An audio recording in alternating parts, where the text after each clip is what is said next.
Assalamualaikum warahmatullahi wabarakatuh. Perkenalkan, saya Fathan Misbahul Munir dengan NIM 10925012.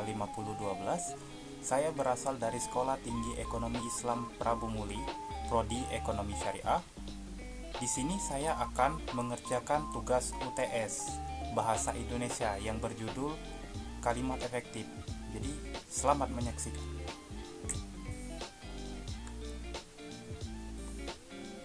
Bahasa Indonesia sebagai alat komunikasi memiliki peran penting dalam menyampaikan informasi secara jelas, tepat, dan mudah dipahami. Namun, dalam praktiknya, masih banyak penggunaan bahasa yang tidak sesuai kaidah sehingga menimbulkan kesalahpahaman, terutama dalam penulisan ilmiah, pendidikan, media massa, maupun komunikasi sehari-hari. Salah satu aspek penting yang menentukan kejelasan pesan adalah penggunaan kalimat efektif. Kalimat efektif adalah kalimat yang mampu menyampaikan pesan secara jelas, tepat, dan tidak menimbulkan penafsiran ganda.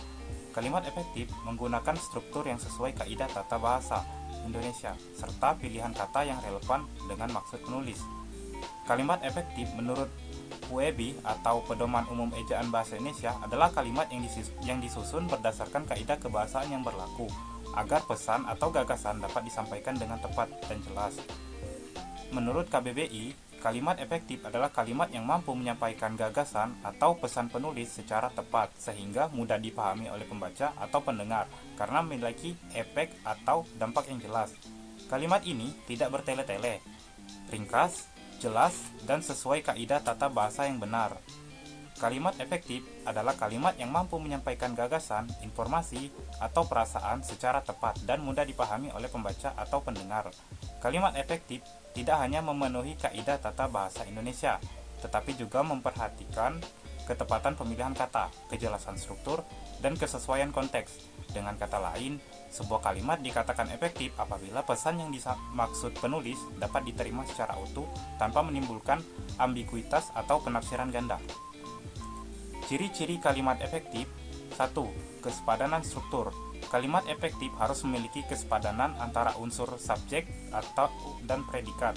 Artinya, kalimat harus mengandung gagasan utama yang jelas dan tidak menimbulkan kerancuan. Kedua, kehematan kata. Kalimat efektif disusun secara hemat tanpa mengulang kata atau menggunakan unsur yang tidak diperlukan. Ketiga, ketepatan diksi. Kalimat efektif menggunakan kata yang tepat, selaras, dan sesuai konteks sehingga mampu menyampaikan gagasan dengan jelas dan tepat sasaran, tidak ambigu, dan sesuai kaidah. 4. Kepaduan gagasan. Kepaduan berarti adanya hubungan logis antar unsur dalam kalimat. Setiap bagian dalam kalimat saling mendukung dan tidak bertentangan. Kalimat yang padu mencerminkan alur pikiran yang runtut dan teratur. 5. Kejelasan makna. Kalimat efektif harus menggunakan kata dan struktur yang sesuai dengan konteks agar tidak menimbulkan penafsiran ganda. 6. Kelogisan kalimat. Kalimat efektif adalah ide di dalam kalimat yang dapat diterima oleh akal. Jenis-jenis kalimat efektif. Kalimat efektif dibedakan menjadi 4. Yang pertama, kalimat efektif berdasarkan struktur. Yang kedua, kalimat efektif berdasarkan fungsi komunikatif. Yang ketiga, kalimat efektif berdasarkan tujuan penekanan. Yang keempat, kalimat efektif berdasarkan bentuk logis dan kejelasan makna. Yang pertama, kalimat efektif berdasarkan struktur dibagi menjadi dua, yaitu kalimat tunggal dan kalimat majemuk. Kalimat tunggal adalah kalimat yang memiliki satu subjek dan satu predikat atau satu klause. Yang kedua, kalimat majemuk. Kalimat yang memiliki dua atau lebih klause yang dihubungkan oleh kata penghubung. Kedua, kalimat efektif berdasarkan fungsi komunikatif dibagi menjadi 4.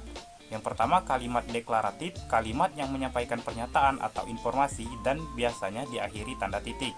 2. Kalimat interrogatif, kalimat yang berisi pertanyaan dan selalu diakhiri tanda tanya. Ketiga, kalimat imperatif, kalimat perintah yang bertujuan untuk memerintah, meminta, atau melarang seseorang melakukan sesuatu. Yang keempat, kalimat eksklamatif, kalimat seruan untuk menyatakan perasaan kuat seperti kagum atau heran. Ketiga, kalimat efektif berdasarkan tujuan penekanan. Dibagi menjadi dua, kalimat langsung dan kalimat tak langsung. Kalimat langsung adalah kalimat yang menyampaikan pesan secara eksplisit dan langsung. Yang kedua, kalimat tak langsung, kalimat yang menyampaikan pesan tersirat namun tetap jelas. Keempat, kalimat efektif berdasarkan bentuk logis dan kejelasan makna. Yang pertama, kejelasan bahasa atau kejelasan logis. Ide kalimat dapat diterima oleh akal sehat dan sesuai dengan nalar atau logika. Kalimat harus masuk akal secara gramatikal maupun makna. Yang kedua, kejelasan makna. Kalimat tidak menimbulkan tafsir ganda atau ambigu. Prinsip atau syarat kalimat efektif. 1. Kesatuan gagasan. 2. Kepaduan unsur kalimat. 3. Kehematan penggunaan kata. 4. Kesejajaran bentuk. 5. Ketepatan makna dan diksi. 6. Ketepatan ejaan dan struktur. 7. Bersifat logis. Kesalahan umum dalam penggunaan kalimat efektif. 1. Penggunaan dua kata yang sama, artinya dalam sebuah kalimat. 2. Penggunaan kata yang berlebih yang mengganggu struktur kalimat. 3. Penggunaan imbuhan yang kacau. 4. Kalimat yang tidak sesuai. 5. Penggunaan kata dengan struktur dan ejaan yang tidak baku. 6. Pilihan kata yang tidak tepat. 7. Kalimat ambigu yang dapat menimbulkan salah arti. 8. Pengulangan kata yang tidak perlu.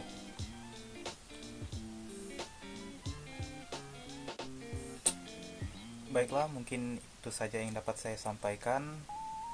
Saya akhiri, wassalamualaikum warahmatullahi wabarakatuh.